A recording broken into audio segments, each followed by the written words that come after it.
I take this opportunity to express my gratitude to the government of Grenada for affording me this opportunity to serve in this official capacity. I promise to serve with integrity and to the best of my ability, remembering that service to country and service to God is of utmost importance.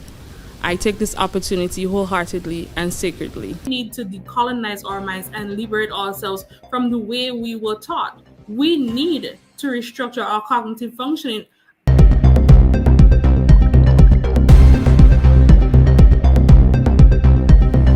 Think about how, even from the Bible days to now, how men are viewed. They are supposed to be strong. They are supposed to be tough. Men are taught that they are supposed to lead, and you cannot show signs of weakness. If you go to your friend or your father as a male and you say, I think I'm depressed or I'm dealing with this, or you see them showing signs of emotion, you're seen as a sissy. And that's even from a child from a childhood to adulthood. So they grow thinking that you have to be strong. Men are not supposed to cry. They're not supposed to talk about their emotions. And alcohol is the cure for everything. So you're feeling stressed, there's a bar, there's rivers, there's have a beer. Just do whatever it is that makes you feel okay. But talking or seeking help is not the way to go. So because our men, our boys are taught that way and they grow in that way, then it becomes a plague later on. So we can see the ricochet effect that being taught that way from childhood can have on our society. If we look at the statistics for Grenada specifically for the past couple of years, you would realize that the increase in suicide is among our male population. And we have to stop and ask ourselves why. Um, Again, not just males, but within the youth population. And it's alarming. Now, again, we have to take into context the era in which we live. We have a lot of people hiding and masking behind social media. So, whereas you post a picture and you see me smiling and you see me living my best life, as we call it on social media, but once that picture is posted, then we remove that mask and we are dying inside. But who's really seeing that? Because I am projecting that I am fine. I am projecting that all is well. So when you see or when you hear of a suicide case, you'll be like, but I was just with him yesterday, or I was just with her yesterday. And you ask yourself, but why? How do we combat that? Simple.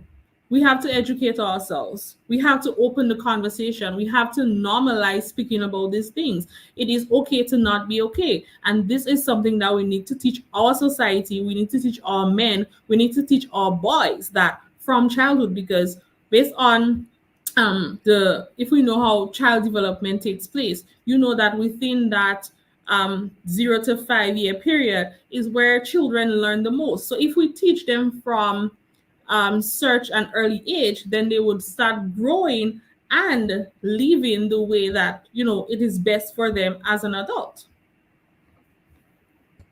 That's a very important point. But how do we combat these very deeply entrenched attitudes around uh, masculinity, or what it means to be a quote unquote man So in our societies? You, So we tend yeah. to have a reactive approach rather than a proactive approach in everything that we do here in our society. So that's why I am recommending that in order to curb that, yes, we know that there are adults and it's already affecting the adults. So we have to, like what we're doing right now, or meeting people where they are. We like there's mass media, and then we know that there is social media, the traditional forms, and then social media outweighs the traditional forms of media. So we utilize the same platforms that people use on a daily basis, that is available at their fingertips, to bring that message to them.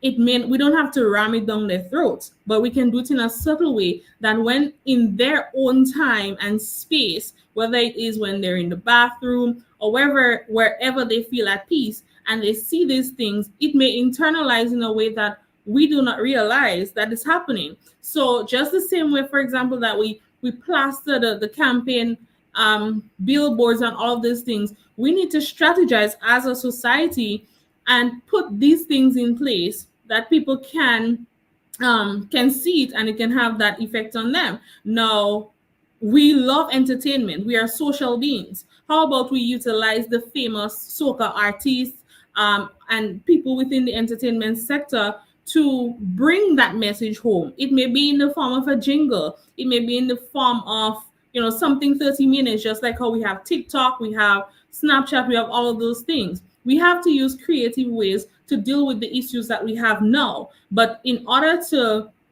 prevent the issue from continuing, we target it at the source, which is the children that we have coming up in our society. But how do we do that if the ones who are teaching them are not versed or open to the conversation? So when we're putting teachers and guide or guidance guardians in place of of our precious children or our future, we have to ensure that they are well rounded. It's not just about academia. It's like we teach our children for life, right? But which part of life are we teaching them? For life, to get a job or to be wealthy? Because if you're not sound here, then it affects everything else. And we need to treat mental health as we would treat physical health. The comment, it said that we do not need to reinvent the wheel, but indeed I think we need to reinvent the wheel because of the society in which we live in. It's different.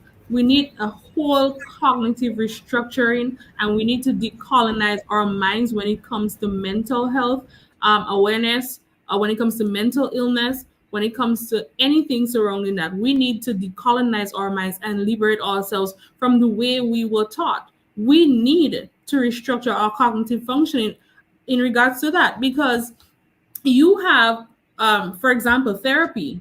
Therapy is seen as something for the weak. I beg to differ. I deeply beg to differ. I believe that therapy, people who seek therapy are strong. They're not weak. And I believe that strong people are the ones that seek help and not weak. So every time you hear somebody say, "Oh, I'm going to therapy," or "I'm in counseling," you see that person as what? Like, or you would say, "Let just lay a pastor pray for you," or "All shall be well," or you see somebody, for example, with schizophrenia, and you think somebody do you.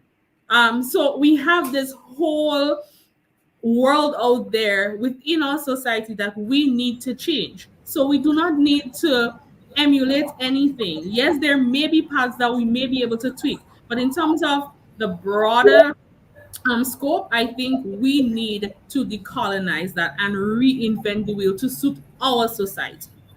One of the things that we need to do, we know that it takes a community to raise a society, really and truly. We cannot do it all. Not one particular sector can do that. So, in terms of we need the government, I would say, need to invest in the human resource aspect of mental health, whether it be in schools, whether it be in the hospital, whether it be in these strategic places. It is needed. And when you look at how many people are hired for those positions, it is not the amount that is needed to deal with the situations. Look at the saturation of our mental hospital. We have one. Look at we have Carriacou and Petit Martinique. You have one nurse servicing Carriacou and Petit Martinique. And we're not paying attention to these things. And even our health practitioners that are taking care of those persons with mental challenges are also who's thinking about their mental health, because of the amount of pressure that is placed on them from that lack of staffing and human resources. It is affecting them as well.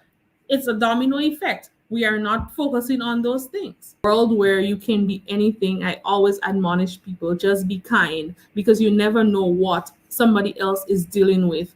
And it is the very reason why I put myself out there and share my journey with depression, from unwellness to wellness. It is because we need to open the conversation and show that it is real, it is a plague to our society, but we can get through it together. Ensure that you have a strong support system in your individual corners. Just find ways to educate and normalize talking about mental health because it affects us all in some way or the other. One individual lost is one too many because it doesn't just affect a single family, but it affects a society in general, our country, our Caribbean, and because we are a global community. Thank you so much for having me on the program, and I am available whenever I'm needed on issues like this. Absolutely. Absolutely. I will certainly be calling on you. You rest assured, I will be calling on you. And of course,